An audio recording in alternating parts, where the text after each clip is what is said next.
you do not understand white supremacy, what it is, and how it works, everything else that you do understand will confuse you.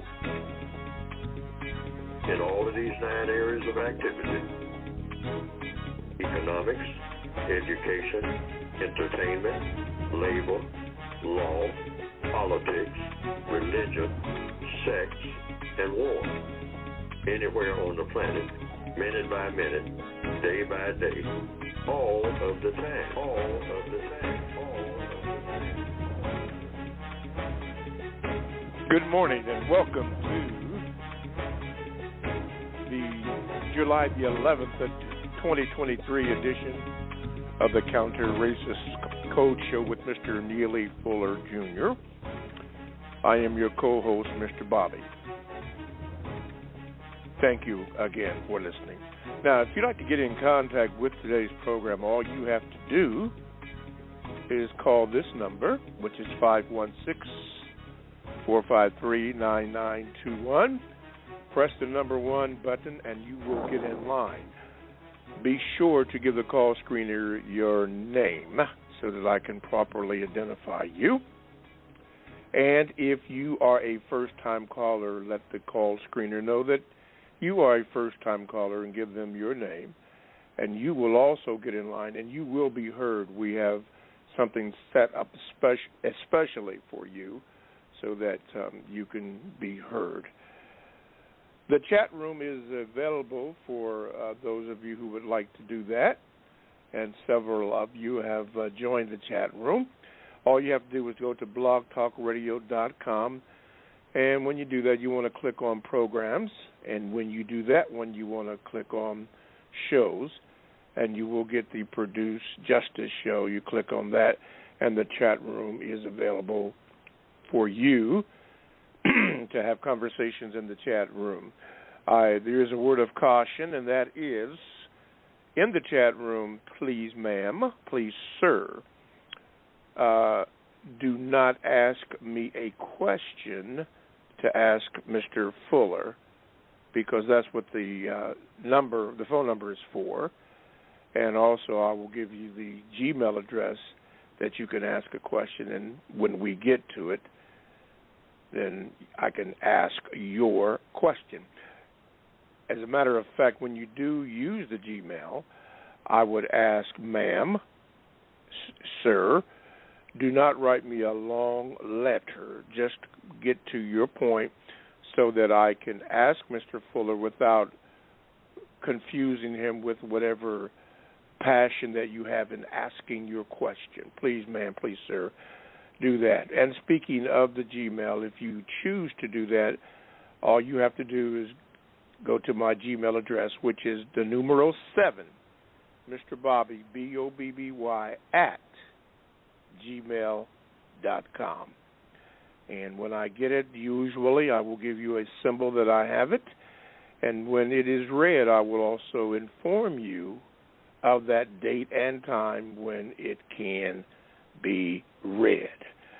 Most of the books that will be discussed on this program, and primarily this book here, Mr. Fuller's publication, if you haven't got it, and I hope you do, the United Independent Compensatory Code System Concept. And you can get that, all 3 books, by going to producejustice.com. That's producejustice.com. You can do that, and that'll be good for you. And many of you have done that, yes, so that is also good. Okay, I think that's all the house cleaning that I have to do so far today. So let me start off by saying good morning, Mr. Fuller, and how are you? Good morning. I'm still learning.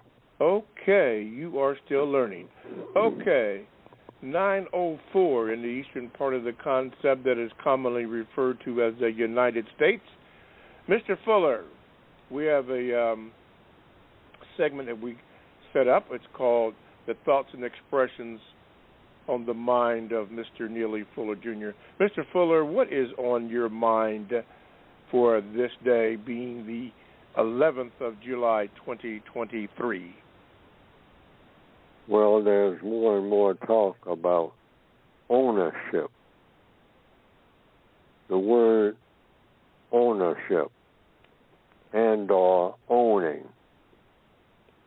So it appears from all the reports that I'm hearing, and it certainly applies to me, that black people, victims of white supremacy, and non-white people in general, people of color, do not have access to the facilities that will bring on something called ownership and like home owning or any type of ownership. It seems like they're having land ownership, and even in places all over the world where people are supposed to have their so-called independence. Does that person own anything? Or just does it appear on the surface that that person owns? Because whomever owns the person, you want to use that word own, nobody's supposed to own anybody. But the truth is, if you are completely dependent and you can't claim anything of being yours, you're saying you're always in the process of trying to acquire it. That's a roof over your head to start with. And then you come down to even whether or not you own yourself, or are you owned by someone else? Even in the field of sports, people sometimes use language saying, well, who owns that team? And what is the team made of? It's made up of people. And they'll say, well, in other words, you're talking about owning people. You traded a person who's a basketball player to another owner. So do you really own anything? What do you mean by own? You own it while you have it, while you're using it. If you're sitting in a chair, do you really own that chair? In a cafe? Well, you can say, yeah, you own it while you're sitting there. So that might be the whole essence of ownership anyway. Who owns your mind? When you go to a school, whomever's teaching you, you might say. Because you go there with the idea of learning something that you didn't know before. And now you have a teacher that says, okay, since you don't have a mind of your own, that's why you came in here to listen to me. So I will transfer what I have learned in my mind to your mind. And then you will have ownership of that knowledge. Because apparently you didn't have it before you arrived. Otherwise, you wouldn't come to me for it. So, after you get what I have learned, and I transfer it to you, do you now own what you now have that you got from me? And what can you do with that ownership that you couldn't do before? Name something that you can go right now and do that you couldn't do before, or that you have access to that you can do, but the person says, I don't need that. Do you have anything else? That's the person who you're seeking to get something from. You want to trade what you know for something that they think that they need from you. So when you buy a house, how long does it take for you to, quote, unquote, own the house? Or will you ever own a house?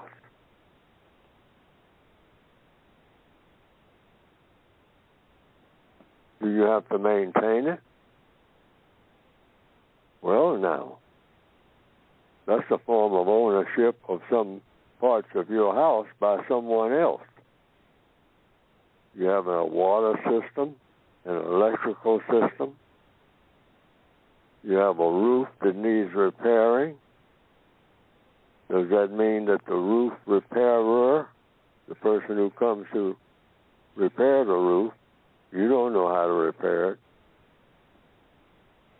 but you get somebody to repair the roof?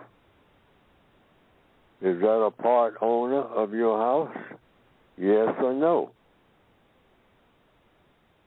Because you're having to pay money to someone else to maintain what you, quote, unquote, have as a so-called, quote, unquote, owner.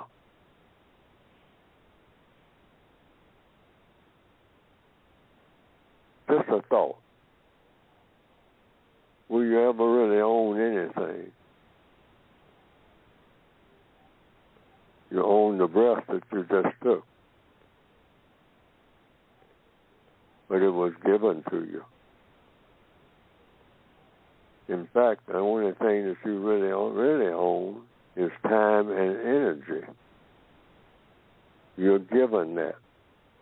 That was a gift. When you were born, you were given two things, time and energy. Everything else is happenstance. The flood might wash it away right now. I looked at television last night. It looks like that's happening in a lot of places. You say, everything I own is gone. Well, you own yourself because you're still breathing. And maybe that's the way you should look at everything when it comes to ownership. Because somebody keeps telling you that you don't pay these bills and whatnot. It keeps coming. They just keep coming. They just keep coming. And you keep making them. Do you ever really own anything except your time and energy, the very thing that you start with? And you don't own that except for one negotiator. And that is whatever created you. That's what you came here with, just yourself. And really, while you're here, everything else is just an illusion, maybe.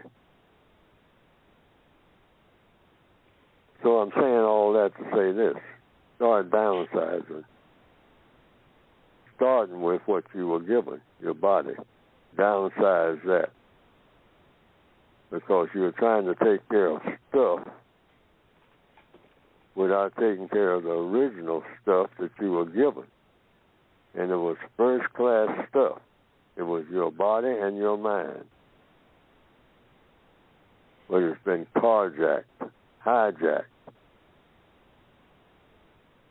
by the people who were already here when you got here. Your body and your mind.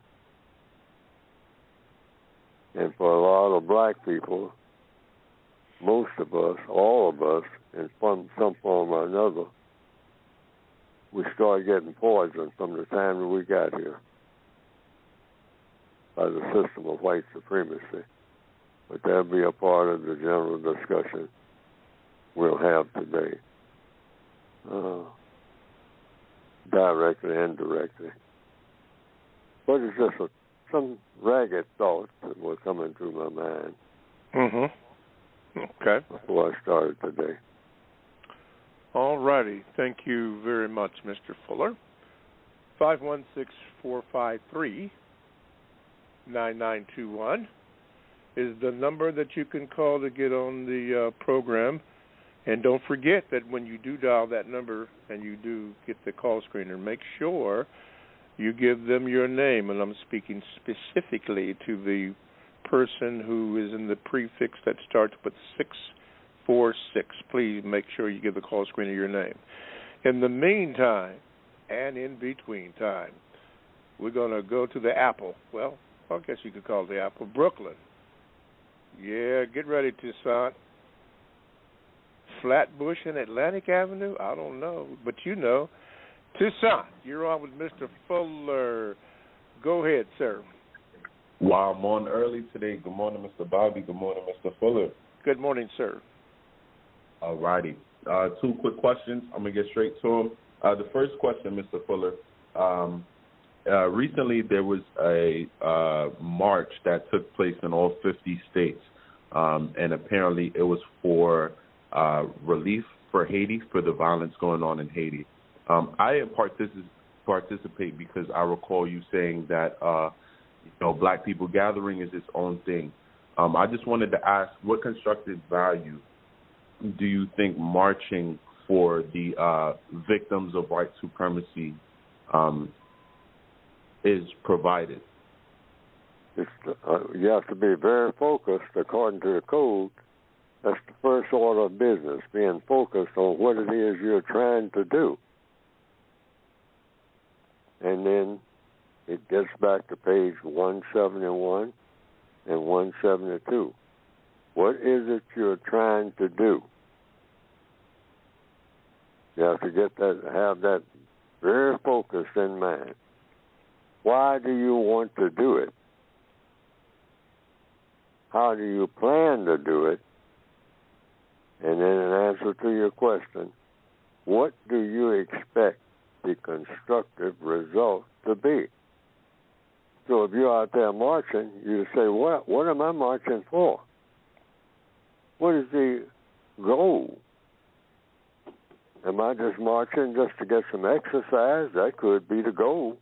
So you just say, well, yeah, I got some exercise because I was out there exercising. But you were marching to send a message or to make a request or for whatever the plan was, and you planned it because evidently you did have a plan because you did march. So now you ask yourself that fourth question. What was the constructive result of me marching? If you were marching for Black Lives Matter, to send that message, then you look around and see if Black Lives Matter. Because you have to know what it is that's supposed to matter with Black lives. And so these questions are supposed to be asked before you even start. You want me to participate in a march? What are we going to be marching for? Or are we going to get it after that march? How many marches are we going to have before we reach the quota? Now you have put in, you did 16 marches. You got to do 2 more, and then you'll get what it was you were marching for. Labor unions and all like that understand that. You have to know what you're marching for in the beginning. So it comes down to that question. What are you marching for? And did you get it? But also you have to be focused on what you mean when you say something like the example that I just gave, Black Lives Matter. Now, what is that supposed to mean? Well, presumably, some people have said it's supposed to mean that black people, the death rate is no longer there, except from natural causes. That black people are no longer killed by other people, white or black. Is that what it means? Well, after you march, you look around and see if black people are still being killed by people. And so maybe you need to go back to the drawing board and look at your plan and see if that's working, because apparently if black people are still being killed and you were marching to stop the killing. It's only when the killing stops that you have any evidence that your plan worked. It's just that simple. Okay. Anything you set out to do, you want to know, did it accomplish what it set out to do? Mm-hmm. It's going to be a yes or no. All righty. Mr. Bobby, is it okay if I go on with the second? Yeah, please. All righty. The second question, Mr. Fuller, I had a back and forth about the constructive value of dancing within the system of white supremacy. I've taken a stance that dancing within the system of white supremacy does nothing constructive for black people, but I've been told that African dances and a lot of dances that we used to do back in the day are still present in the dances we do now, and so it's about our roots.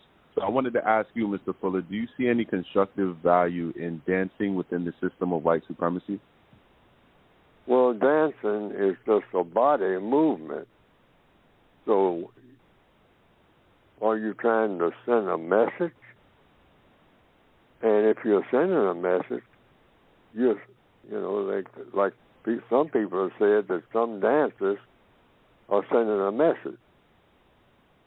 So, and then they will describe. They'll say, now, when you see this lady coming out on the stage and she moves her hands in this particular fashion, that means that she's saying that she's proud of the way that the water in her village is being used.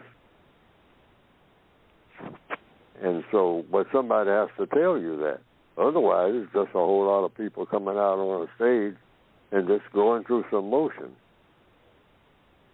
So the way to find this out, if you see a person dancing, you have the same questions each time. What are you doing? You're doing something. And they say, I am dancing. A court decided in Tulsa. And then you say, why are you dancing? People of Black Wall Street. Yeah. Hello. Is somebody saying something? Go ahead, Mr. Fuller. Yes. Yes. See, you always go back to 171 or 172 in the code book. Okay.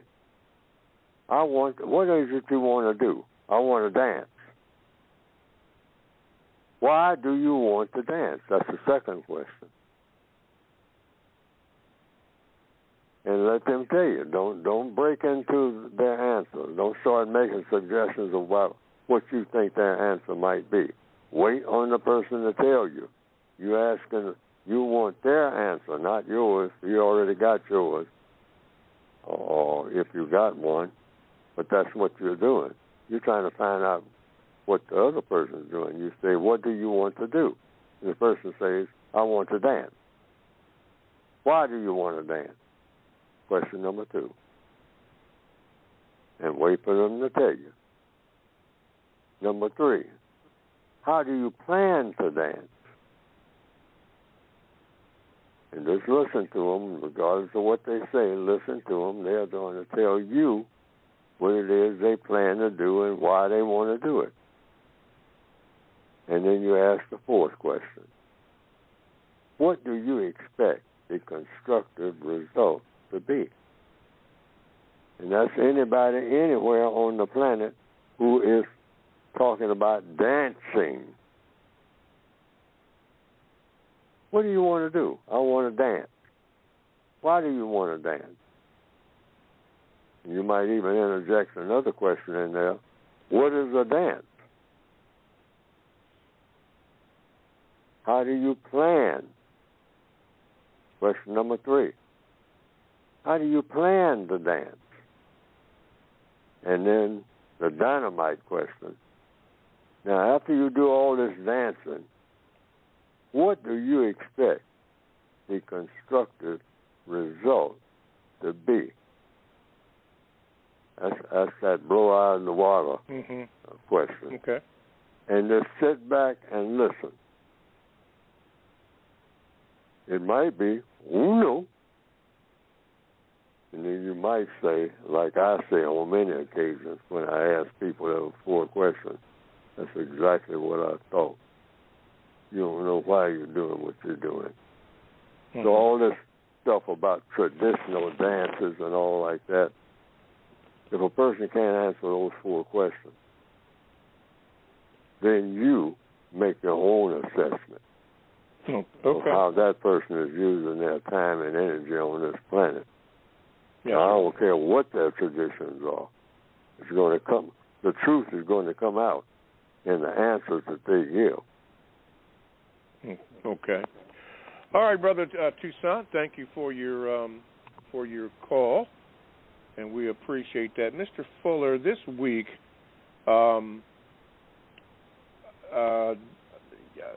this week or the end of last week, to show you that there is no justice in this land, the Black Wall Street that was in Tulsa, Oklahoma, with evidence that the suspected white supremacists, allegedly also using the U.S. military, bombed and set fire to the people in the Greenwood area. A lawsuit was filed seeking reparations and rebuilding to address the historical damage done by the 1921 Tulsa Race Massacre. A judge dismissed it. The case filed on behalf of the last 3 survivors of the assault by a white mob that killed an estimated 300 black Americans in a community called the Black Wall Street of its day, was dismissed by an Oklahoma judge Friday, according to its records. And that lady's name was Judge Carolyn Wall. I think she said in her decision that she agreed with the defendants, the parties that include the state and city of Oklahoma, who moved multiple times to dismiss that suit. Wall dismissed the suit with prejudice, meaning it cannot be refiled in the state court. Now, Mr. Fuller, it's historical. It's record with photos and all the stuff that happened that an alleged white mob, they said racist, white supremacists, did the bombing with the alleged use of the U.S. military with planes, bombed that, but they dismissed that. Is that, I want to say, surprising to you, but what is your opinion of that in this system of racism? Well, the textbook for victims of white supremacy is about compensation for the system of white supremacy, something that should not have ever existed. That's the only government that black people, people of color, who are breathing now, have ever known. They've never known any other government other than the system of white supremacy. That's the only government on the entire planet in 2023. And there might have been governments of different types before then, because the system of white supremacy started somewhere at some time. So before that, there was some type of government, and that's all argumentative. But everybody who is on this planet now in 2023, people of color, have only known, and white people, for that matter, have only known one functional government, dominant government of the entire world. And that is, in capital letters, the system of white supremacy. So therefore, logically speaking, you don't just narrow everything down to the Tulsa riots or the war or whatever you want to call it, and whether the so-called federal government. There's no such thing as that, unless you're talking about the system of white supremacy. So that's what you call it. You don't call it the federal government. You call it the system of white supremacy when it comes to anything racial. And don't call it American or anything else. Americans had nothing to do with it. Americans don't exist in the system of white supremacy. Start with that. Wrestle with that. That's why I say we need a code. We need the language. Get the language straight first. Well, talking about anything racial. So the textbook for white supremacy says this. The remedy for all of this, that's why it's called a compensatory code, which means repair. That's what compensation means. Repair something that was damaged. The way you do that is to look at the damage first. And what damage? Not just the Tulsa riots. That's a small part of a world disaster. Disasters are happening as we speak right now because the system of white supremacy is still in place. Now, the only compensation for that is what? You have to get rid of the entire system of white supremacy. Otherwise, you're not really seriously talking about reparations or anything else dealing with race if you want to replace the system of racism with something better. Logically speaking, that something better would be one thing, a system of justice. And what is a system of justice? Guaranteeing that the person, the individual person that needs help the most, gets the most constructive help. Now, where does this apply? Just in Tulsa, Oklahoma? No. It applies worldwide. You're talking about replacing an entire worldwide governmental system with a whole new system worldwide. Some people might try to narrow it down to something called the United Nations or something.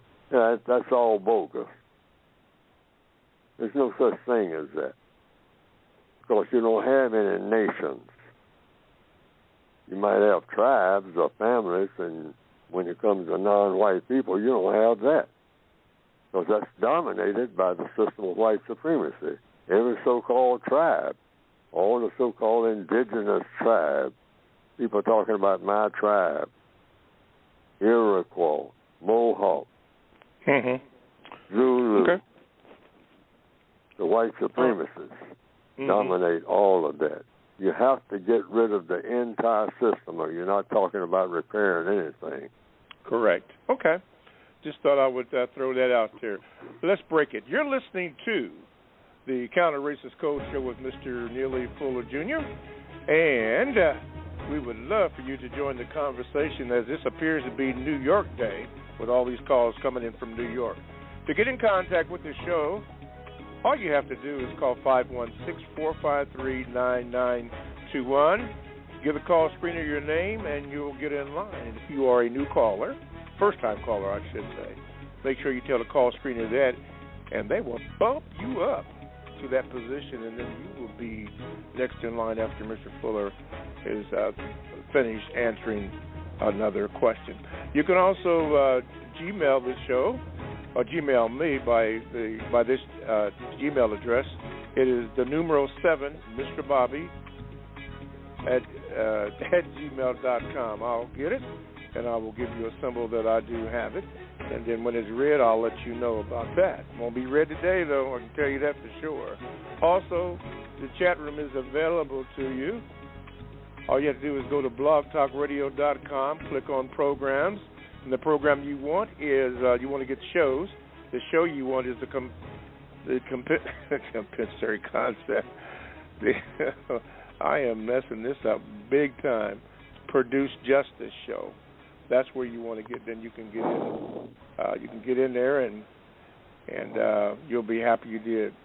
You can join the chat. One of the things that's in there, somebody was talking about the case that Mr. Fuller and I were just discussing failed because of it was filed allegedly incorrectly under a nuisance ordinance. So you'd have to look that up. The lawyers for the city argued that the nuisance didn't exist anymore. I can see this is going to go on and on and on and on and on. But anyway, you can call all in. By the way, books you can get at producejustice.com. Producejustice.com. Okay, we're going to go to Luke, Darnell, Dollar Bill, and Blacktop. And guess what? All of them, that's right, them, is from New York or surrounding areas, the Bronx. And Luke, get ready, we're going to clue you in right now. Luke, good morning. You're on with Mr. Fuller. What is your question? Hey, good morning, Mr. Fuller. Good morning, Mr. Bobby. I have two questions, one statement of gratitude. Again, I just want to say thank y'all for providing this opportunity. My first question, about 2 weeks ago, Mr. Fuller, I asked about white supremacists and if you knew of any white people in your lifetime that weren't white supremacists, and I just wanted to clarify my question. I understand that infants and senile people who are not in their right mind, cannot be white supremacists. My specific question is, in your lifetime, have you ever met a white adult who is capable of coherent thought, speech, and action, who exhibited to you that they were not white supremacists and they weren't infants or they weren't senile? That's my first question. Well, I've met a number of individual white people who appear to be not white supremacists, but it's the entire system. They are born, a white person is born into the system of white supremacy once the system of white supremacy is in place. So a white person has to make a conscious effort not to be a white supremacist, and the only way that white person can do that is to be dead in the system of white supremacy. You have to be here if you're a white person. And if you are here, you have to go along with the system that's in place. It's like a prison system. If you're anywhere in the prison, what is your status in the prison? Well, when you go to a prison is made up of what? Mostly. In fact, totally, now that I think about it, it's made up of guards and prisoners. That's all that's in there. There's nobody else in there. So the system of white supremacy is a world system, and the guards in that prison system is everybody who is white.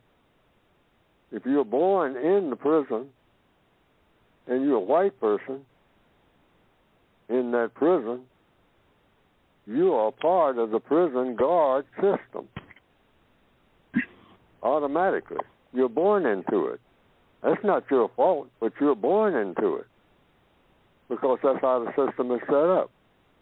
You have to make a conscious effort to break out of the prison, but in order to do that, you got to be, first of all, off of this planet. So it's a huge dilemma. But white people, being the guards, can just simply say, I'm not guarding these prisoners no more. But they got to all agree to that. Because the ones who say, I'm not going to do it, are immediately chastised by those who say, oh, yes, you are. You're born into the prison family, the prison guard family.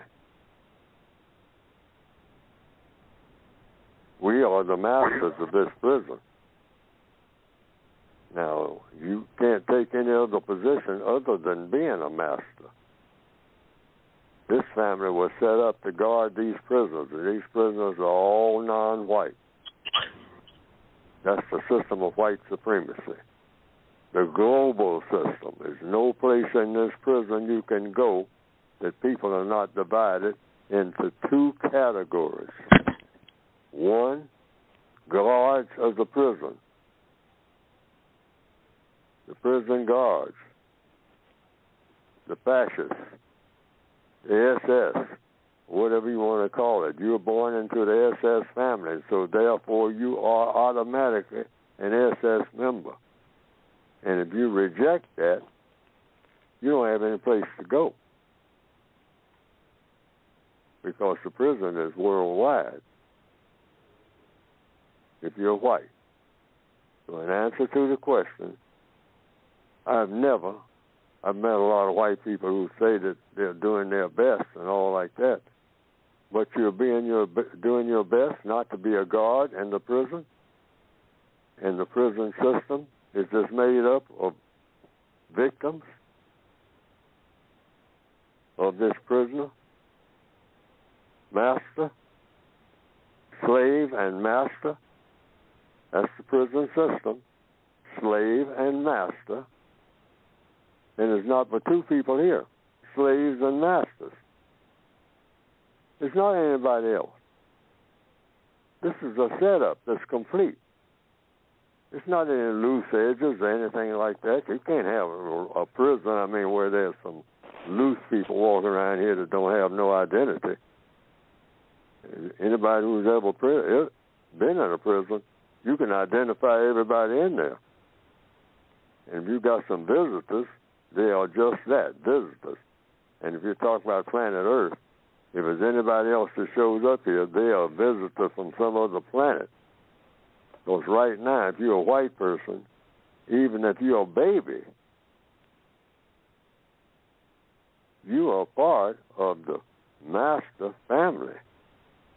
If you're a white baby, or you are a slave to those masters. Take your choice. Because it ain't but two. Ain't but two. Okay, let's see here. Luke, what is your second question, quickly? So very quickly, so Mr. Fuller, to clarify, you said you've never. Was that your answer, Mr. Fuller? Oh, yeah. When a white person dies, they're no longer a part of the prison system, which no longer they're a part of the prison master system. But if they're breathing, they're part of the system. Okay. Even babies, but the babies had no choice. That's why I say that the victims of white supremacy shouldn't charge a baby, a white baby. That's not logical, and it's not the truth. You always stick with the truth.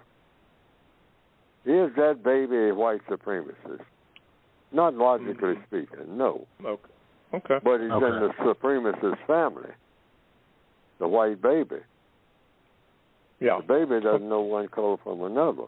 And it's the same way with a senile white person. Even though they might have been the head of the baby, Ku Klux Klan and all like that ever existed. But if they can no longer tell one color from another, he's no longer a white supremacist. He's disabled. He needs help. Okay. All right. Can I ask my second question? I thought that was your second. All right. Well, yeah, real quick. Sorry about that. Mr. Fuller, can you briefly talk about when you found your partner and you got married? Was this before or after you came up with the compensatory concept? And how did that work out, considering that you had to find a wife who was in the same mindset of you? Thank you. All right. Thank you, Luke. Mr. Fuller? Oh, at the time that I did it, I didn't even consider that. But she grew into it by being around me. We hadn't even discussed it. In fact, a whole lot of things weren't even discussed. These are ideas I came up with after I got into the arrangement. Okay. And everything that's in the code book came after that, for the most part. Other than most of the seeds of the idea and a whole lot of scattered notes. I didn't even have a book when I hooked up with her. Yes, sir. Okay. My book came out in 1984. That arrangement was made in the 1950s. Huh. Okay. Me and her. All right. Oh, okay. Thank you, Luke, from the Bronx. Okay. New caller alert here. We're going to go way down to Costa Rica.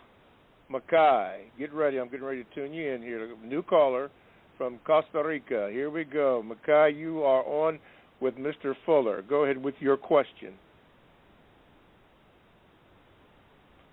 Hello, Makai, you're on with Mr. Fuller. Hello? Can you hear me okay? Come on, man. Yeah, you're on. Okay, good. My question to Mr. Fuller is, in his opinion, did the ancient Negro Egyptians create the white man? Did the ancient Negro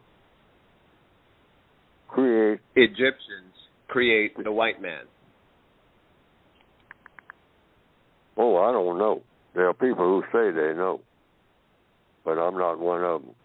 I haven't dug into the genetics of the origin of white people or any people.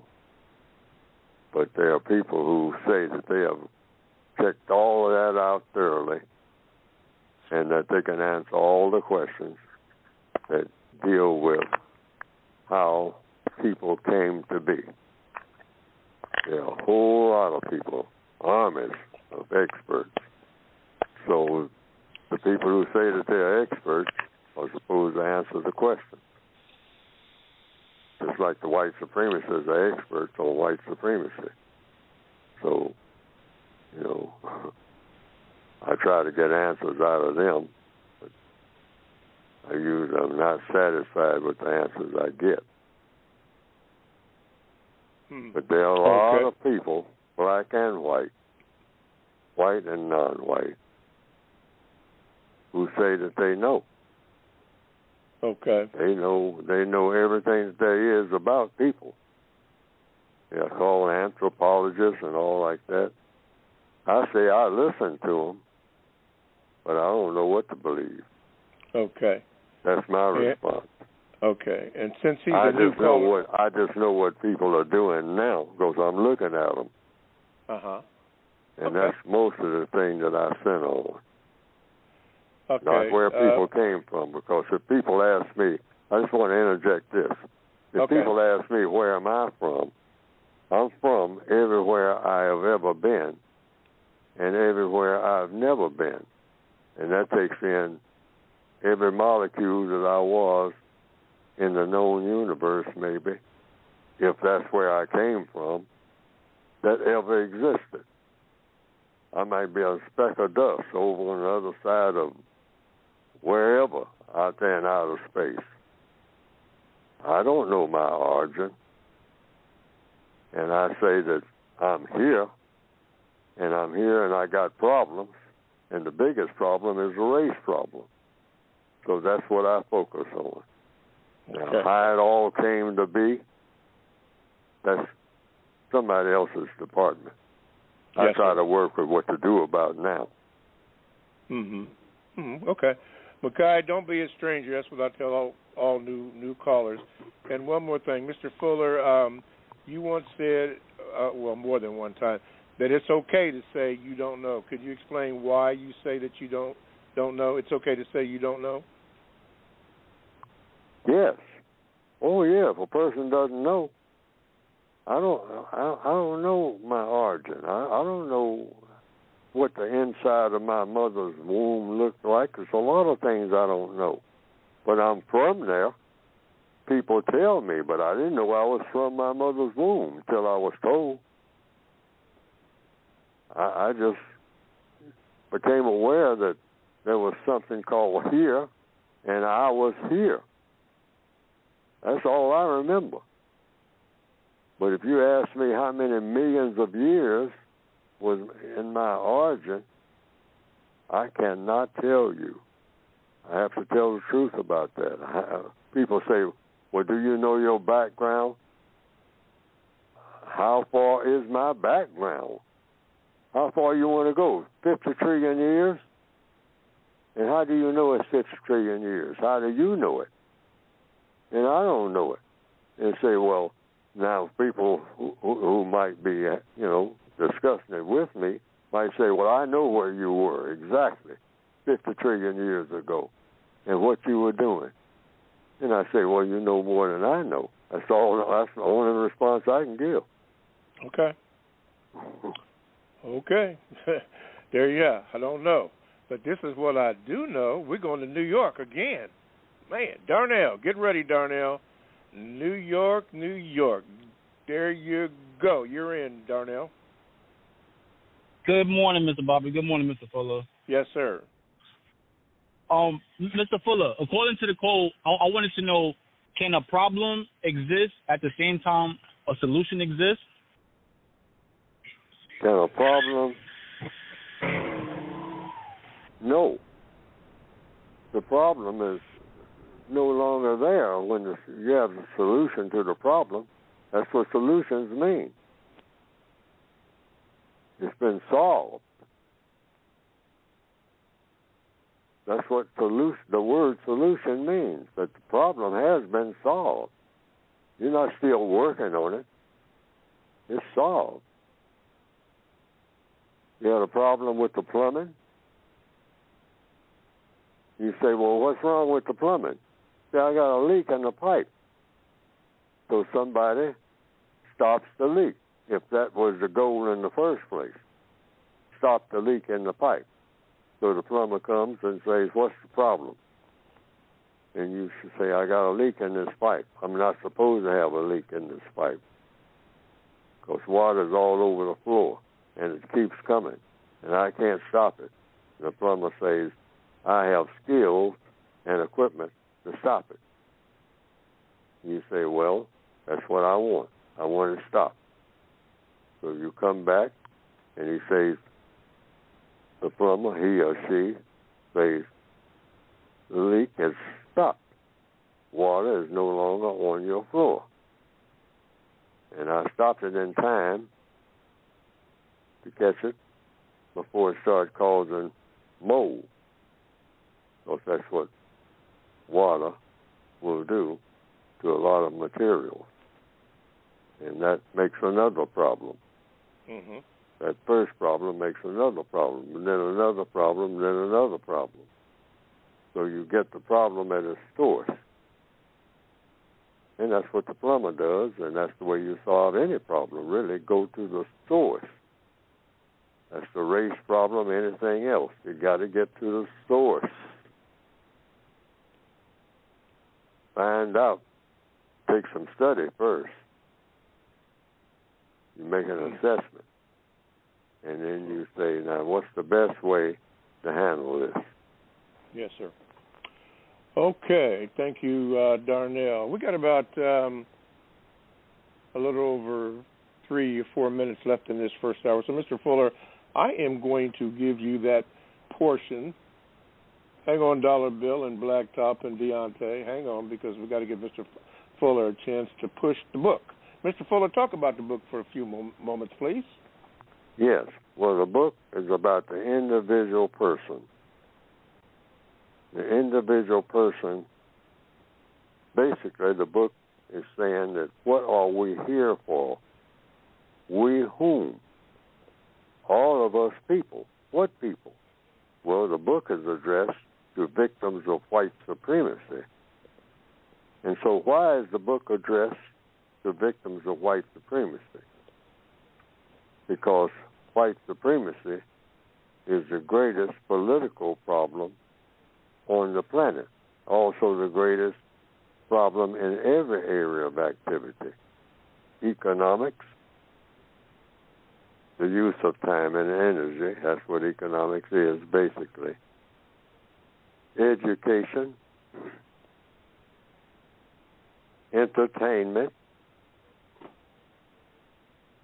labor, law, politics, religion, text, and war. Now, why is the system of white supremacy the biggest problem in all of those areas of activity, because it's based on mistreating people in everything that they do and not helping people in everything that they need help about.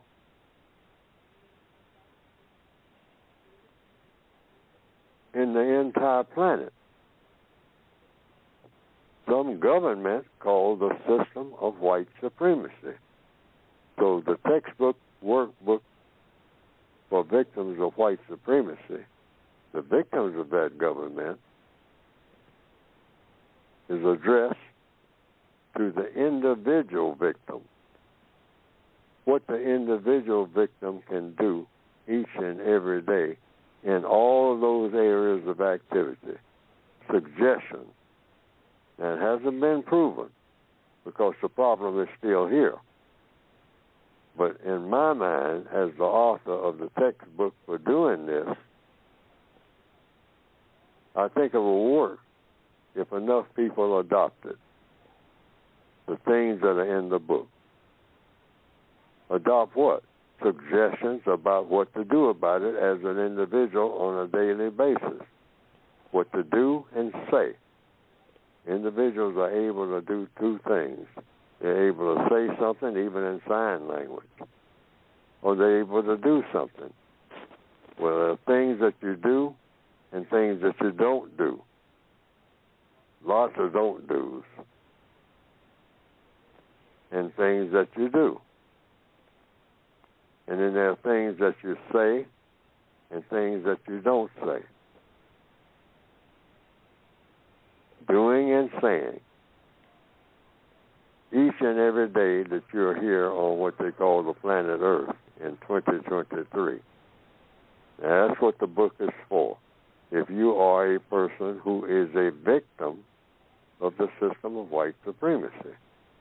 What you do and what you say each and every day, wherever you happen to be on the planet Earth or within the system, the jurisdiction of the system of white supremacy. And so, and that's in all of these areas of activity that I named. You can get the book by going to producejustice.com. And there's a basic book that's an updated version, I want to emphasize that, of the 1984 edition that has a computer design on the cover. But there's an updated version, the 2016 version of the book. You'll see the difference on the website, producejustice.com. And then there's an addition to the basic book called the Counter-Racist Word Guide. How to use words, how not to use words, what words not to use, such as the word American within the framework of saying that it first of all exists. And the book explains all of that. There's no such thing as an American in the system of white supremacy.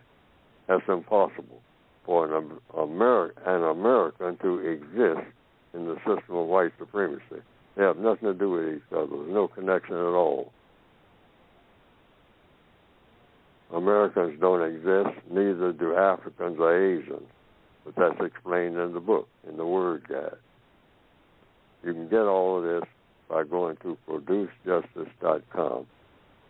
But like I want to emphasize now, the updated version, 2016 version of the basic volume, is of the 1984 edition that has a computer design on it. That's an original book.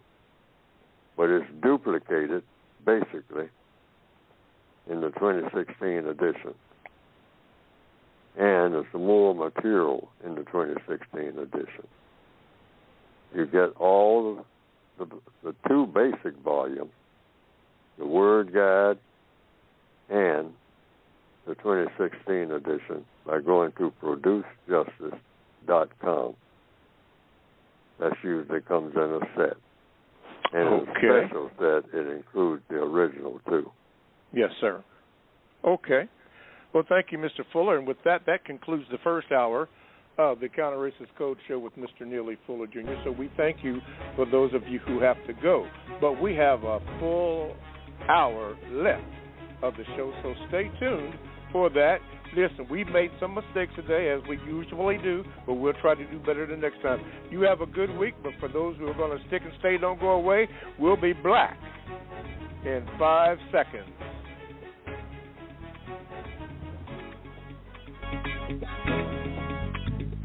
All righty. Welcome back to the Counter-Racist Code Show with Mr. Neely Fuller, Jr. I am the co-host, Mr. Bobby, and yes, you heard it correctly. That was no mistake. We thank you for listening to the program, for tuning in for the remaining, or for the second hour of the program. And to get in contact with the program, all you have to do, those of you know it, but for those who are just new to the program, this is the number you call, 516-453-9921. Press the number 1 button and get in line, or you will get in line. Give the call screener your name so that I can properly give you an introduction and you may ask your questions. Please, ma'am, please, sir, make it short. You can also, if you're a first-time caller, make sure you give the call screener your name and tell the call screener that you are a first-time caller, and you get the dish. Well, you'll get in line and you will be heard. We try to make sure, Mr. Fuller wants to make sure that everybody is heard. So we'll do that. If you do not want to call, you can Gmail me. That is the numero 7, Mr. Bobby, BOBBY, @gmail.com. It probably will not be read today, but at a time when the show is a little slow and we don't have as many calls, then I usually pick those up and then we read them to Mr. Fuller and then he will address your question. But you can do this. You can get into the chat room by going to blogtalkradio.com, and you want to make sure that you click on where it says programs. So you click that on, and then once you get that menu, then shows will come up. And you want the Produce Justice show. And when you do that, then a little icon is available for you to join the conversation in the chat room. And occasionally I will select something that's in the chat room, but do not use the chat room for me to ask a question to Mr. Fuller for you, because that is simply not going to happen. Gmail or the phone number is your best bet to get your question answered today. So I think that's it. Books and material, or the books that Mr. Fuller is primarily focusing in on is his book, his publication. There are 3 volumes of it. It's called The United Independent Compensatory Code System Concept, which you can get at producejustice.com.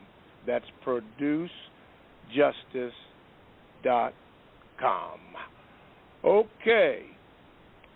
Let's see here.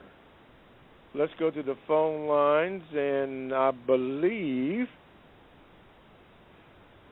let's see, Darnell, did we get you? Yes. Oh, okay, thank you. Okay. All right, Mr. Fuller answered your question. Okay. All right, thank you, Darnell. All right, let's go to the Dollar with the holler from New York. This must be New York Day. Dollar Bill, you're on. I said it must be New York Day. Yeah. Go ahead with your question. Hello? Yeah. Hello, Mr. Bob? Yes, Mr. sir. Full? Good morning. Yeah, I guess Daryl or somebody was still on. Hey, good morning, gentlemen. I just wanted to, first of all, I want to thank you, Mr. Bobby, and all the people, all the programmers and the assistants there doing all the electronical stuff. I want to thank you guys.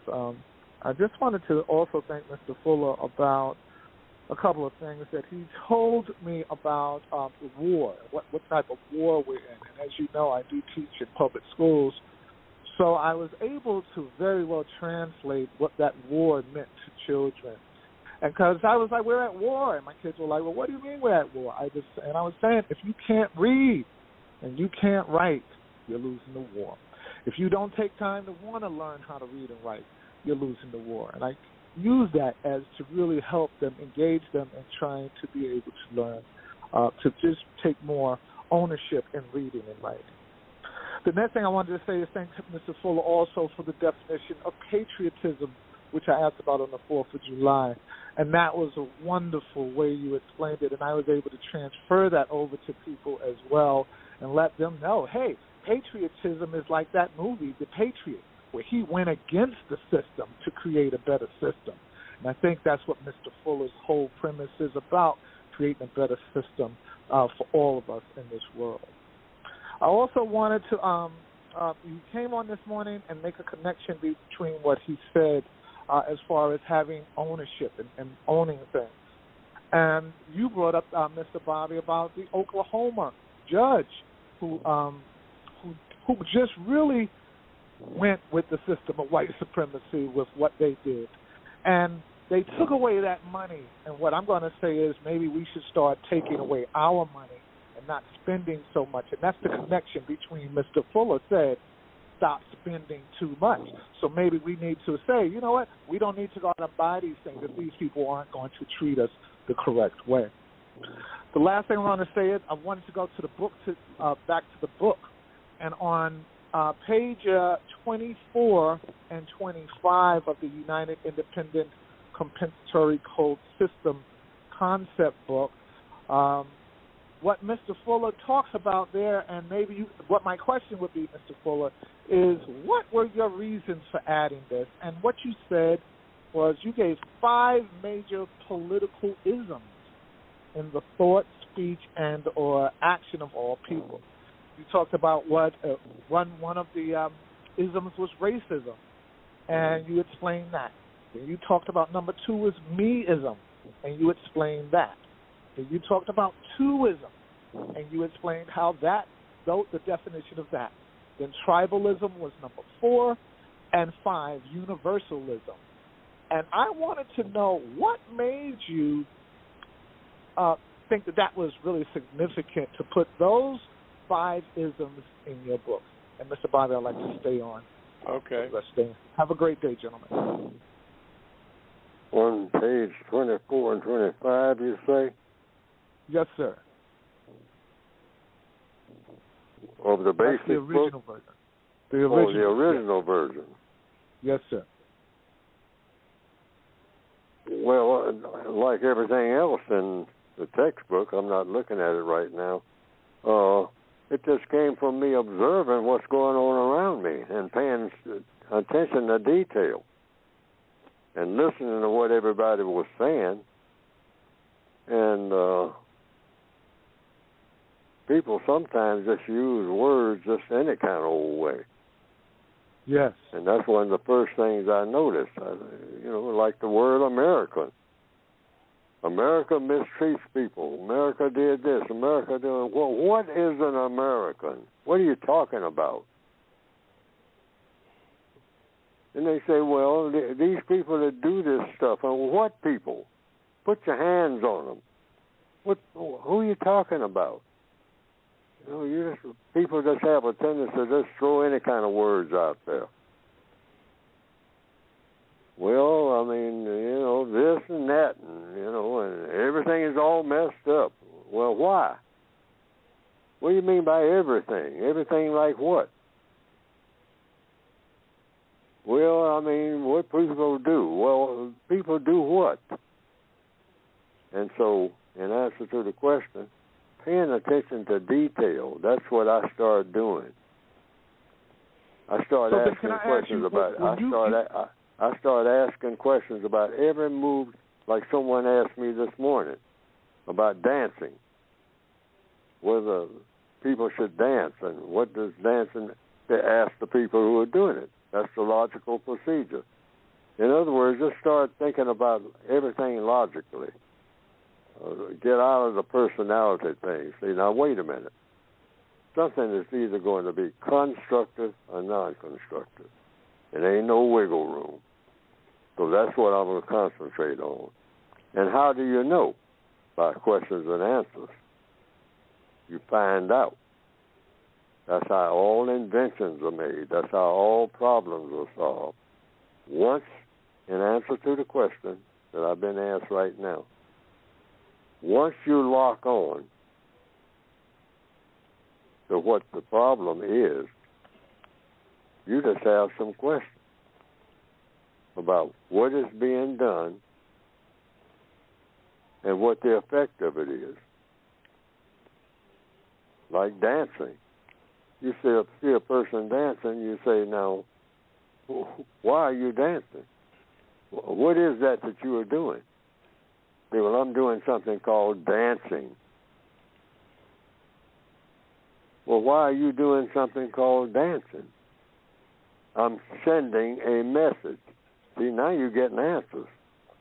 What is the message that you are sending? And to whom?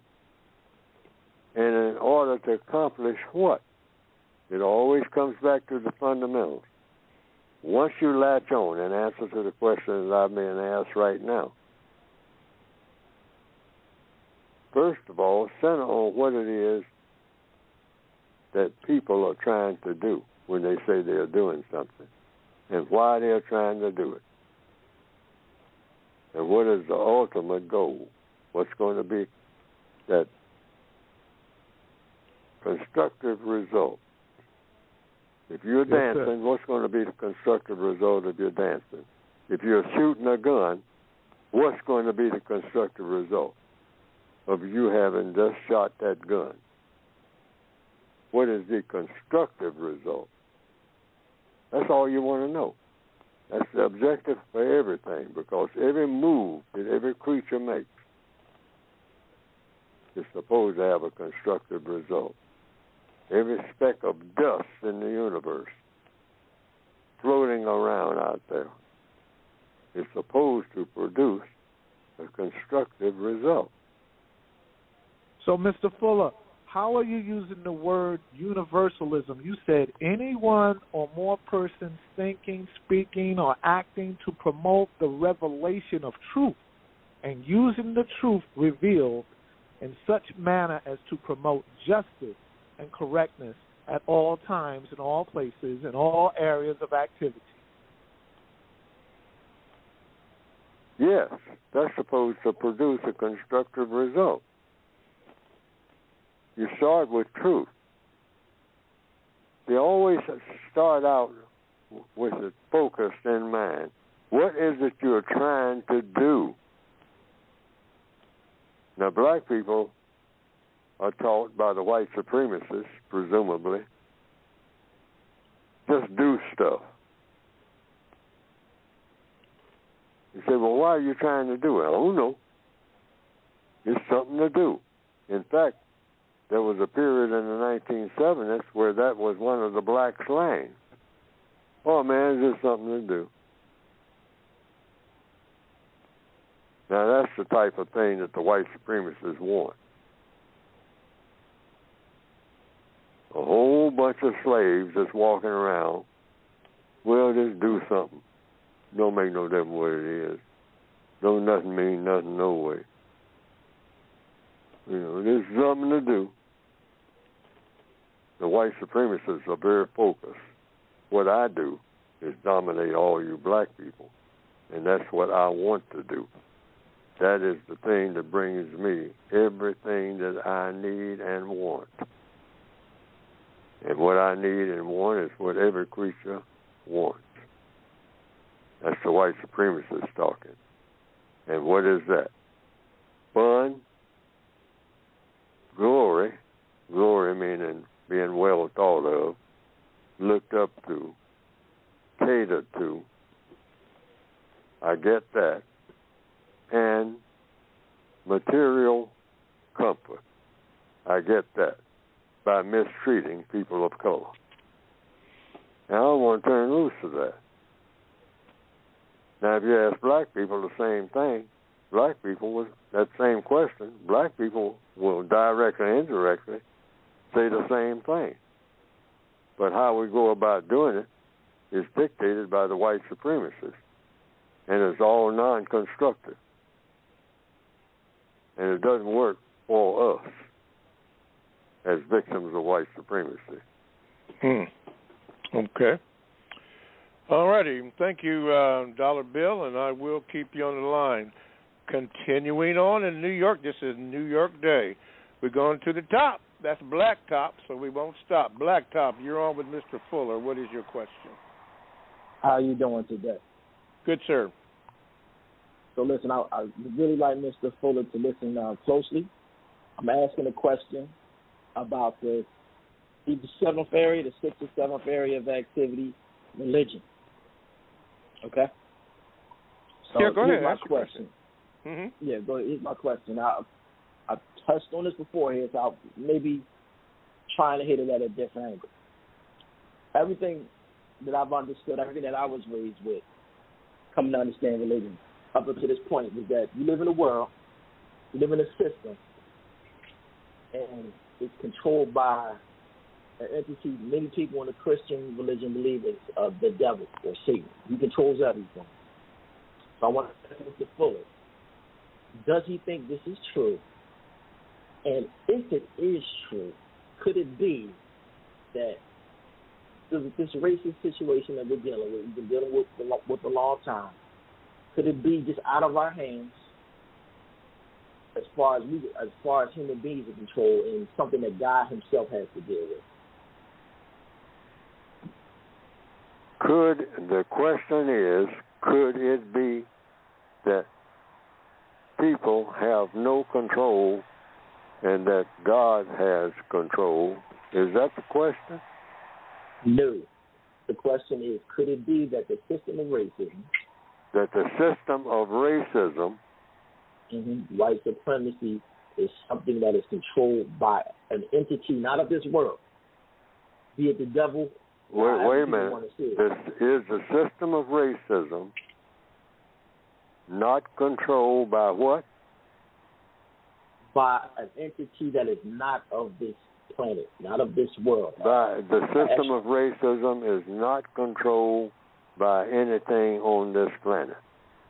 By an entity, a spirit creature that is not of this planet, the devil. Could he be the one that is in control of this wicked system?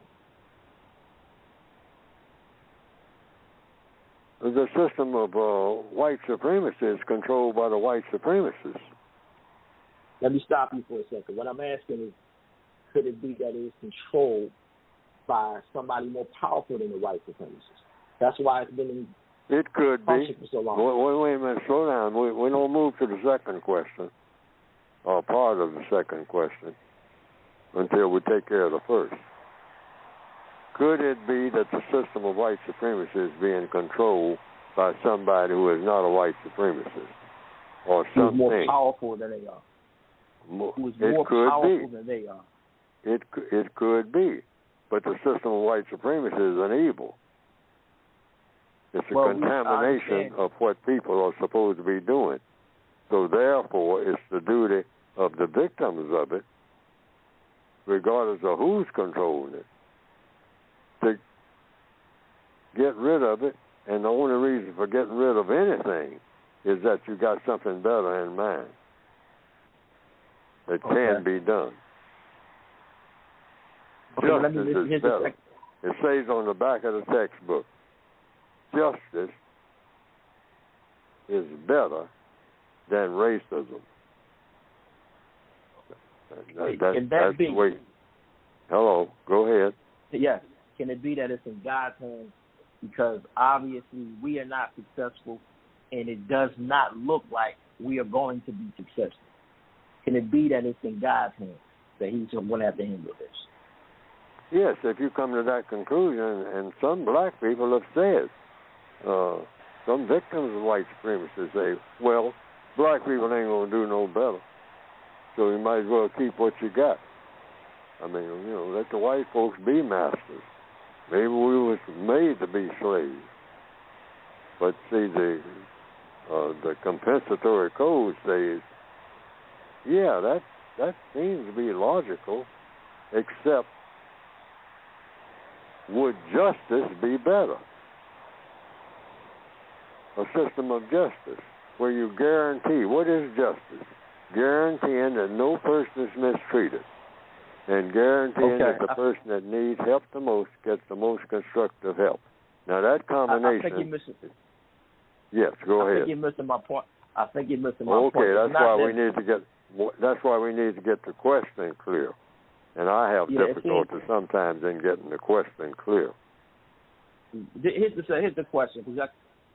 So could it be that because we haven't been successful and it doesn't look like that black people or non-white people are going to be successful at ending this system, could it be that it's God's hand and we need to be on God's page and let him handle in this system?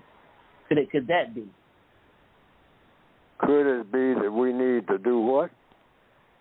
We need to let God in this system for us. Could it be? Could that be something we need to consider? That could be. That could be. But then, what will we be doing in the meantime? That's a good question. Could it be that we need to be doing His will and what He asked us to do, as opposed to trying to fight something that we're not going to be successful at ending? The answer to that is yes. If you are fighting for justice, you are doing God's work. That's the assumption. We are put here to solve problems, and we say racism is a problem. Most people conclude that. Many white people will say that.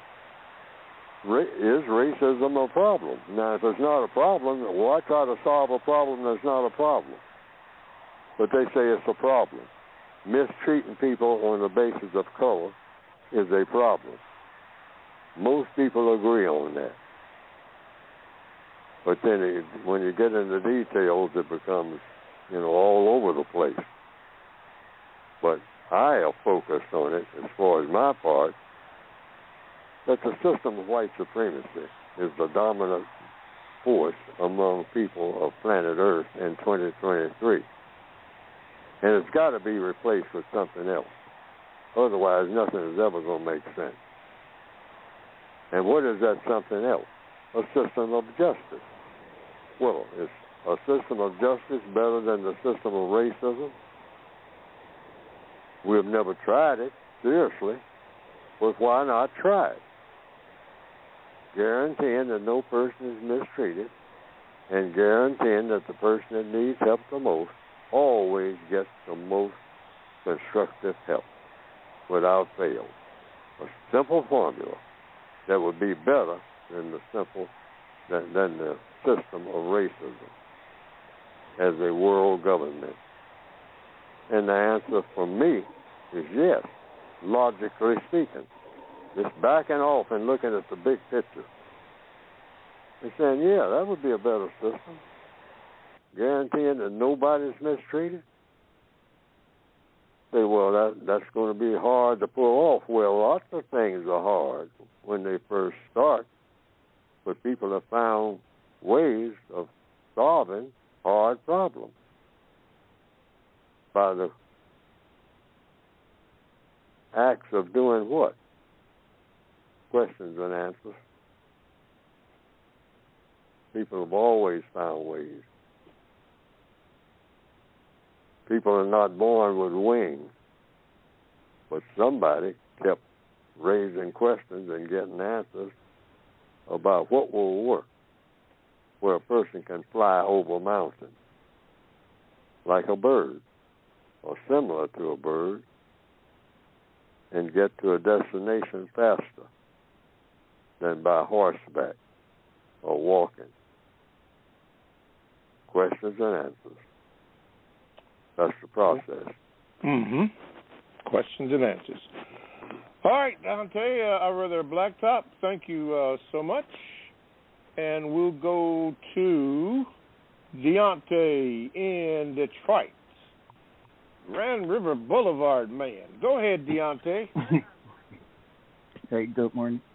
Mr. Fuller, in the back of your book on page 443 on the new version, there's a quote here from you that says, "An act of sexual intercourse, affection without lust is born, and lust without affection is savage." it kind of prepares for my question. When you look at society, has prostitution always been so rampant? I don't know. Perspective? I've heard you say prostitution. Yeah, from the streets to the internet. This quote I just read for you, it kind of like put it into like a different perspective. But I was just curious to know. I didn't know that you were married that long. It seemed like that would be the goal for everyone to be married, but it seemed like the society is just flooded with people paying for affection. Is that has that always been normal? Well, I don't know. But many people have said that what you call prostitution is the world's oldest profession. It's a form of commerce in people trading their bodies to be used in certain ways that are called prostitution. Bodies can be used in slavery. Sometimes people call it, they break it down into something segments called white slavery, which has a special connotation. Like white is something special even when it comes to prostitution.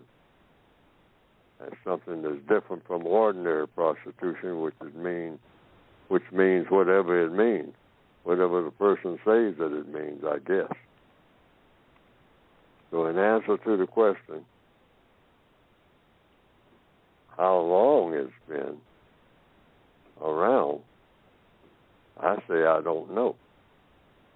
There are people who say that they do know, but in a slang term, I've heard that what is called prostitution in the area of sex is called the oldest profession for some reason by whoever coined that term. I didn't. But there are people who probably have researched it.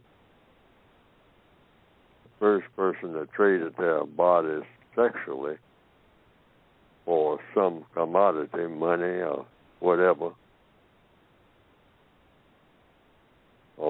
the definition for prostitution was, when it was first identified as something different from other forms of sexuality, I don't know. I don't know the first person that made that transaction, since it's sometimes been said it was a proposition, a business proposition. I don't know the first person, the first prostitute, and the first person that engaged in whatever they engaged in that established prostitution. I don't know the names of the people or who they were. There might be some people who know, who have done research. I haven't.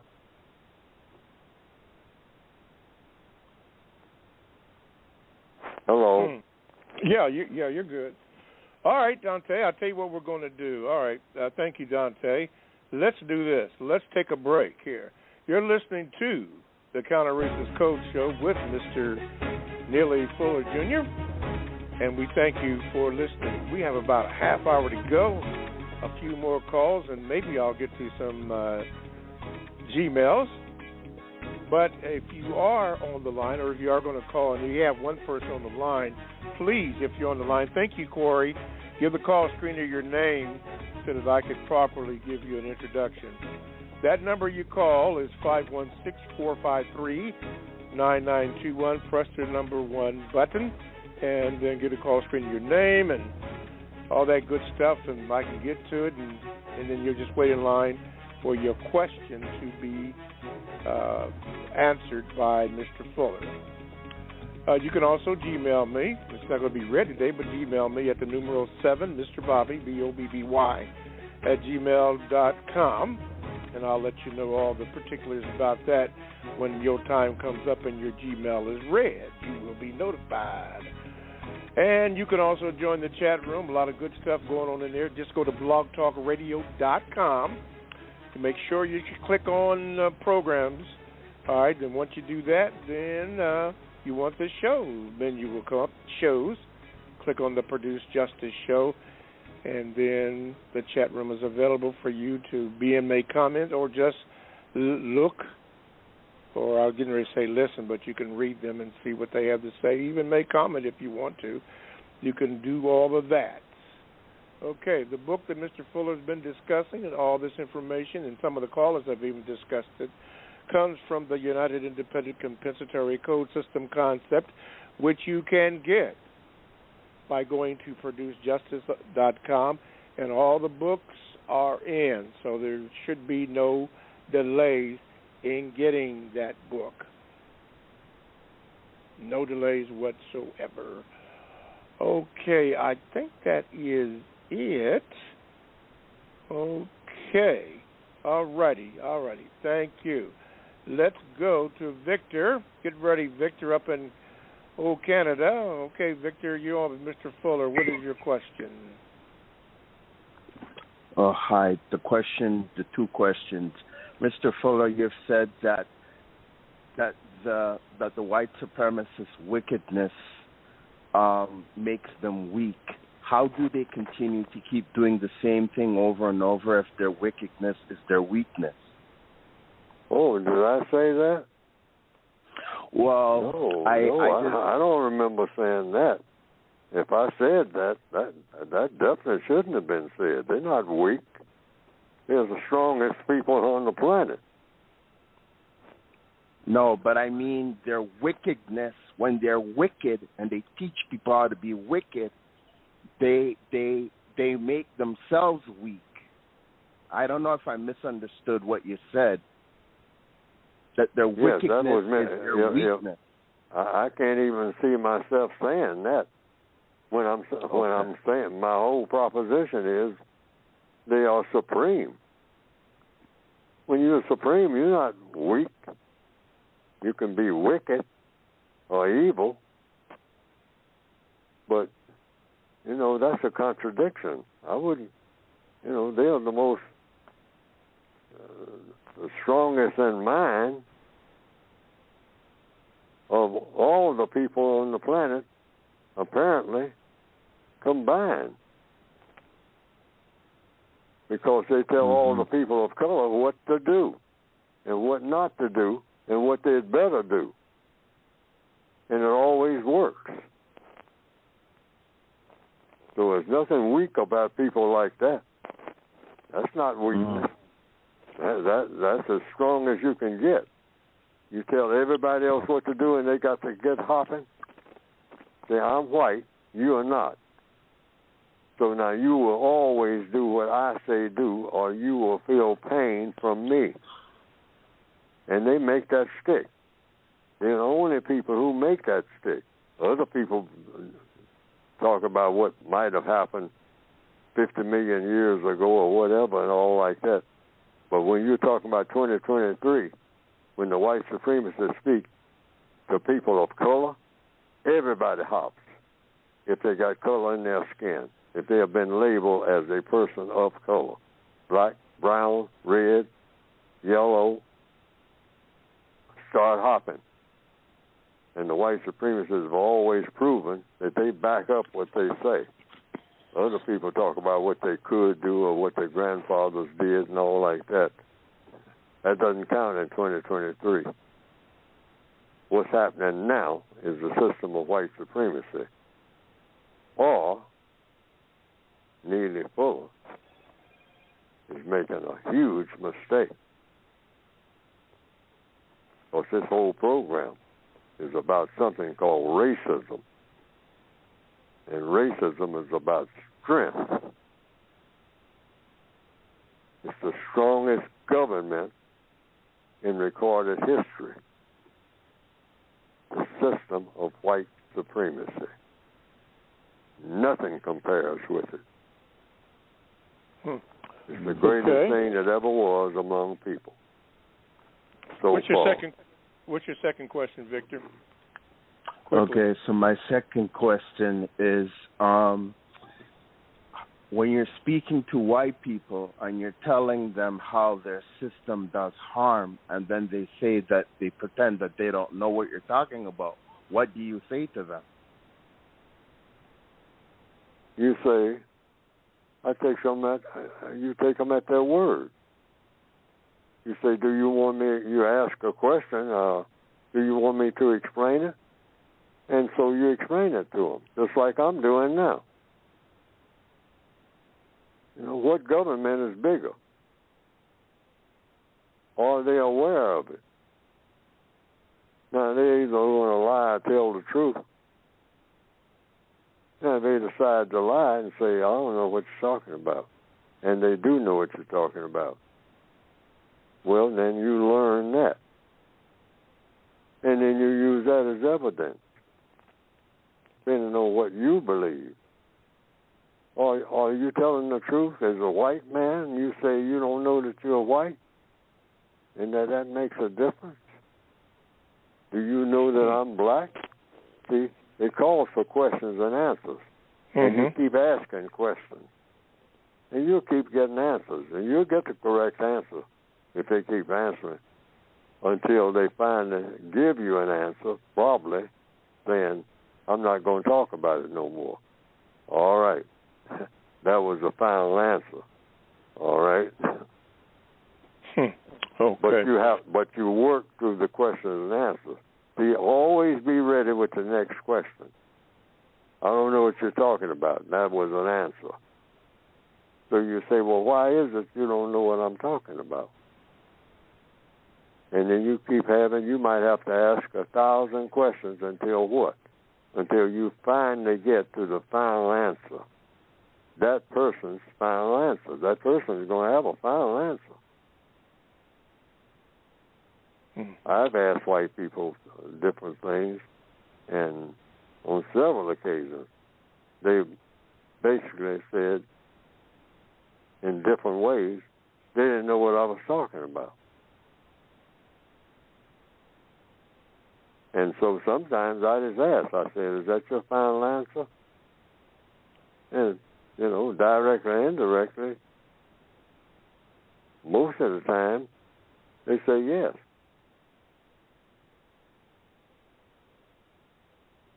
And then I will ask another question. Do you want me to further explain? And if they say no, that's the end of the conversation. Yes, sir. Definitely. Okay. All right. Thank you, Victor. Let's go to Milwaukee. Hey, Corey, you're a little bit late this evening today, but anyway, you're here. That's all that matters. Corey in Milwaukee. Go ahead, sir. Greetings, Mr. Bobby. Greetings, Mr. Fuller. I'm going to expand on the previous caller's question. Mr. Fuller, I found that when I'm speaking with white associates, white individuals about racism, they will speak with me, but they seem to not do anything about it amongst each other. What is the goal of counter-racism is to get white people to either replace the system of white supremacy with justice or kill all non-white people. What are some techniques we can use to push this along, to make white people try to do something amongst themselves about ending white supremacy? Questions and answers. It's one thing I want everybody to understand. All problems are solved through the process of questions and answers. That's universal law. And I don't care what the problem is. It's not going to be solved until there are enough questions and enough answers to those questions. So it comes down to one thing. What questions are you going to ask?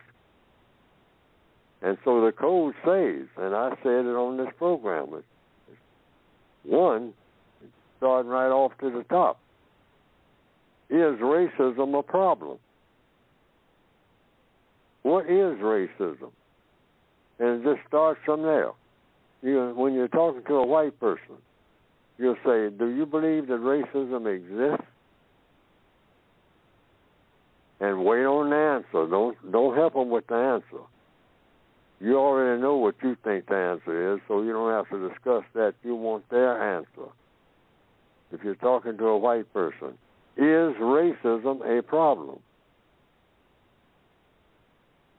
And the person says, yes, then you will say, what is the cause of racism being a problem? And wait on their answer. I'm just giving an example of how to ask a question. See, black people have been trained not to ask questions. So we fumble and stumble, I do myself, because I've been trained that way.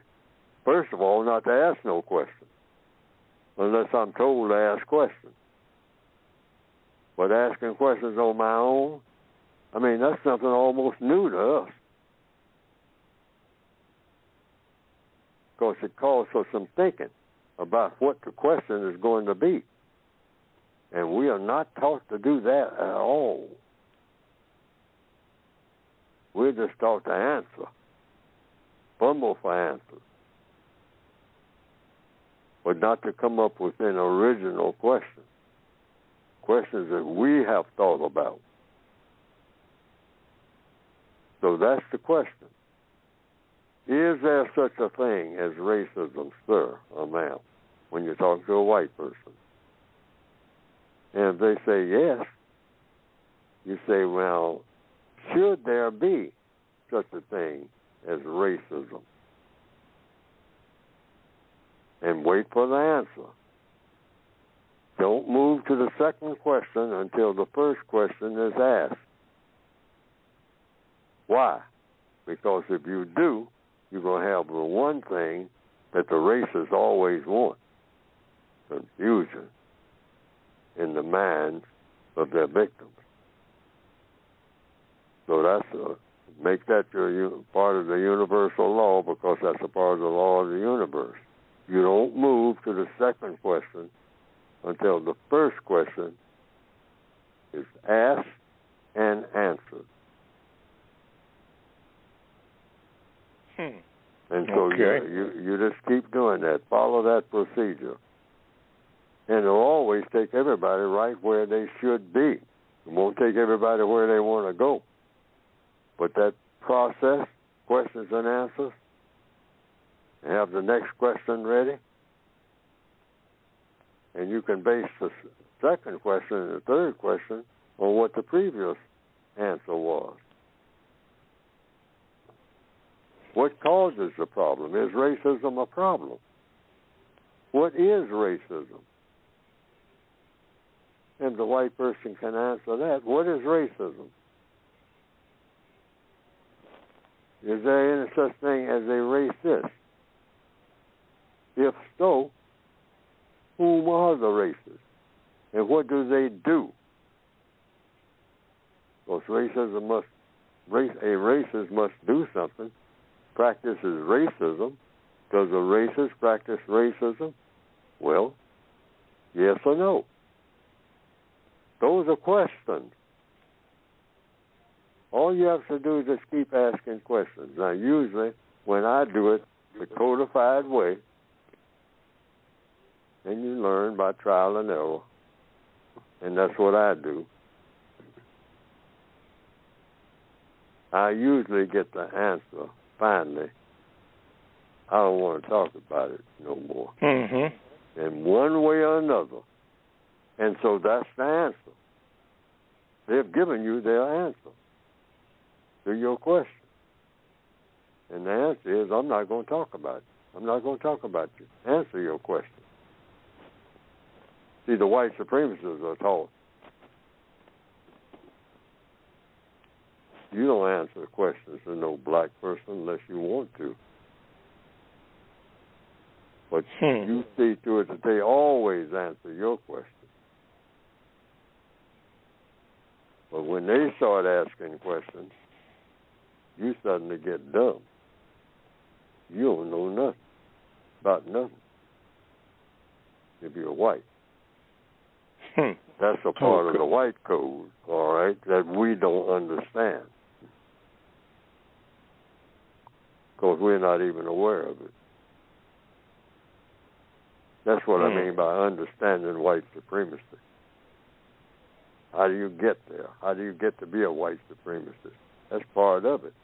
You don't answer no questions of no slave. You tell a slave what to do.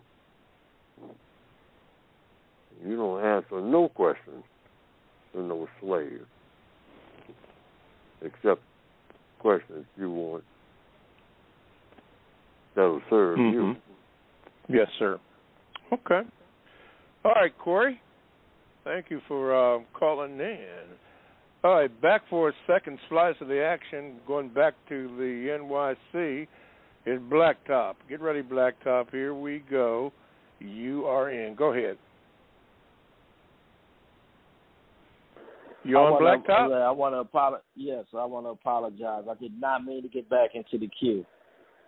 Oh, okay. Okay, so no question for you. Okay. All right. Well, hey, thank you for listening there. Okay, Mr. Fuller, let's talk about your book. There's been a lot of discussion around that. Go ahead and speak about your book again. Well, the book can be gotten by going to produce like you're trying to produce something, producejustice.com. That's producejustice.com. Because the purpose for the textbooks and the purpose for this podcast is to help to replace the system of white supremacy with the system of justice. White supremacy means you mistreat people, dominate and mistreat people based on the color of those people's skin. And if the color is classified by the white supremacists as non-white or person of color or black, brown, red, yellow, tan, beige, not white, then you are made for the purpose of being dominated and mistreated in all areas of activity at all times by people who are classified as W-H-I-T-E, white. And you do this through a procedure called the system of white supremacy. Figure out a way to dominate and mistreat, to your convenience, people of color in every area of activity: economics, education, entertainment, labor, law, politics, religion, sex, and war. And the white supremacists have achieved that, according to the evidence. They achieved that goal a long time ago.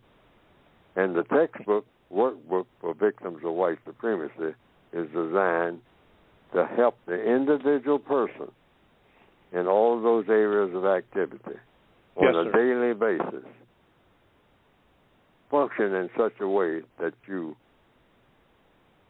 replace that entire system of racism with the system of justice. Okay. And we can get the you book can get by it by going to producejustice.com. All right. That's what the two basic volumes are supposed to do. That's the 2016 edition of the basic textbook and the 2010 edition of the Word Guide.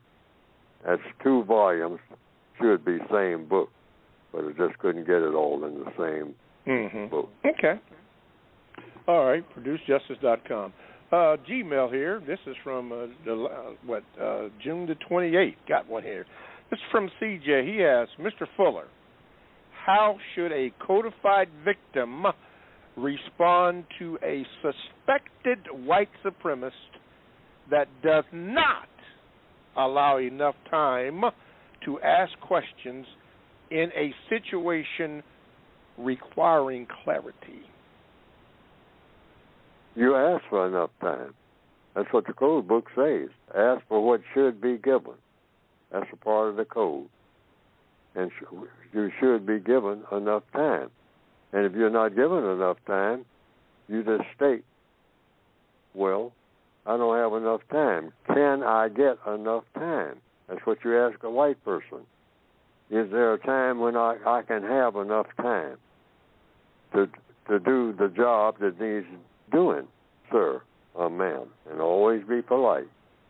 Don't act like you're demanding anything, because you're not in position to demand anything.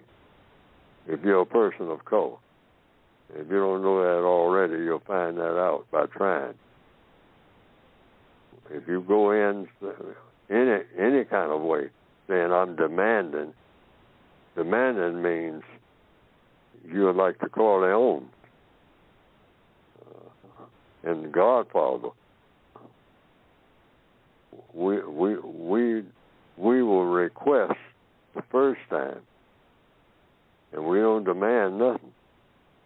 We will just ask you politely, then we'll back you up. Now that's when you're in position to demand something.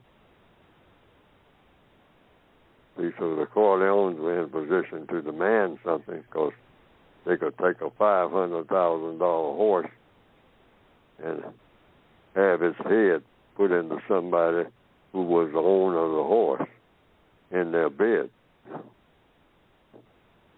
And they got what they wanted.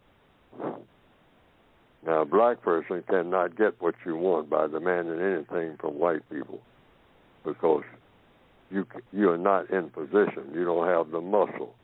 And you don't know any white people, any non-white people that do have that kind of muscle. Now, if you know some white people that got that kind of muscle, then that's a different story. Because that's still white supremacy. Oh, ready? And I think this might be the last question here. This comes from across the pond. Drake Barrington says this. Dear Mr. Fuller, for the past few days, there has been rioting across France due to a non-white 17-year-old being shot in the chest and killed by a police officer for failing to stop at a traffic stop. The law enforcement officer said that he feared for his life. That's why he shot the boy.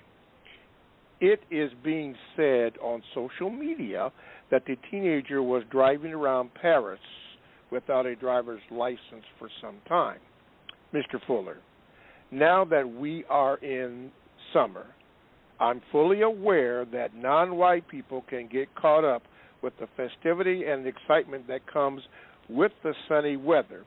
We have a tendency to get carried away by becoming loud, intoxicated, and outlandish with our behavior in public, which normally attracts the attention of law enforcement.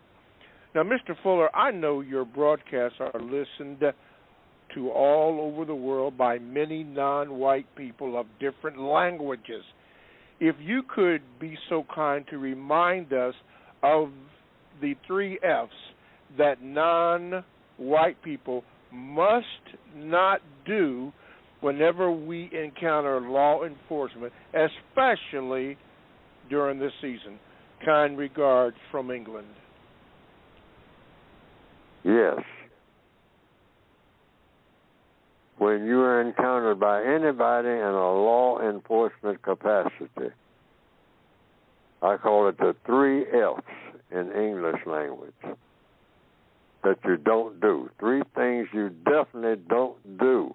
Don't do it. Don't do it. Don't do it. Don't do it, according to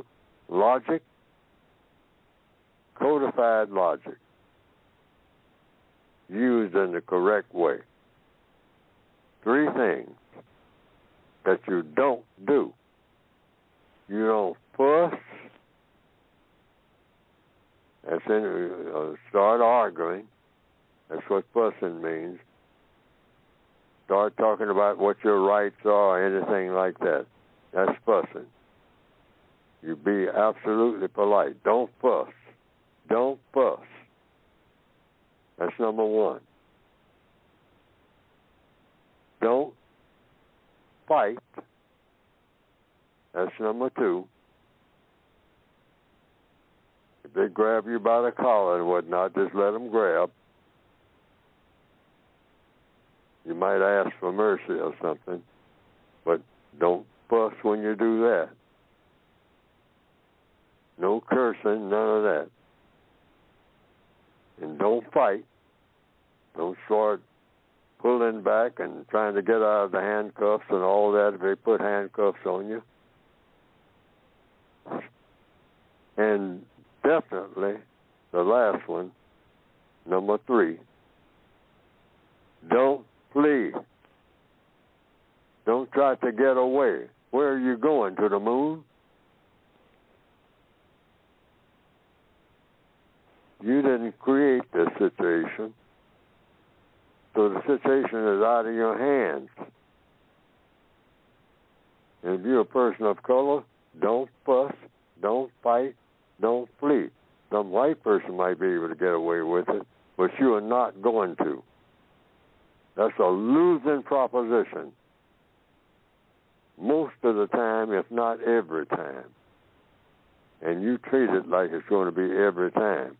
And you also treat it like you are going to be dead. That you are going to be dead. The minute you start fussing, just make up your mind, I'm going to be dead. I ain't walking away from this. I'm going to die. Right here, right now, within the next 10 minutes or so, if not less. Make up your mind if you're thinking about doing either one of those 3 things. Fussing, fighting, fleeing. Why? Because the evidence shows, and all too many times, that the person doing it is going to die. Right then, right now. That's going to be the last thing that they're going to be doing that day. Yeah. You fuss, Already. You fight, you flee, and you got color in your skin, and you're dealing with law enforcement, you're saying, kill me. The minute you jump out and start thinking that you're going to start fussing and fighting and fleeing, that's going to be your rescue. You ain't being rescued. Yeah. You're going to be carried away. We got to leave it there, Mr. Fuller, but you are absolutely correct. All right.